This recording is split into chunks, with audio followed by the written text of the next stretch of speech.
మనం చూసుకుంటే తెలంగాణలో మరొక పెను ప్రమాదం అయితే సంభవించింది. ఊడిపడిన పాఠశాల పైకప్పు. సో మీరు చూసుకున్నట్లయితే ఊడిపడిన పాఠశాల పైకప్పు అనమాట. పైకప్పు మొత్తం ఊడైతే కిందన పడిపోయింది. ఇక్కడ మీరు చూసుకోవచ్చు పిల్లలుండే ప్రదేశంలో మొత్తం అంతా పడిపోయిందనమాట.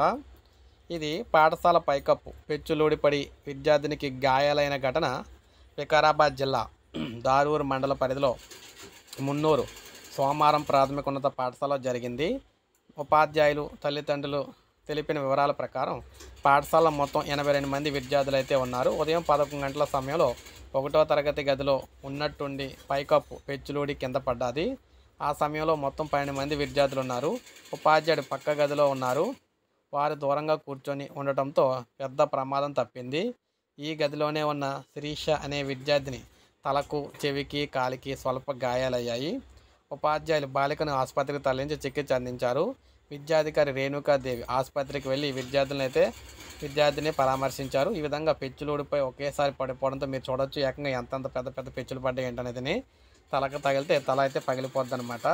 సో అంత ప్రమాదం అయితే పొంచి ఉంది. సో ఈ విధంగా తెలంగాణలో పెను ప్రమాదం అయితే జరిగింది. ఇప్పుడే మనకు అప్డేట్ వచ్చింది.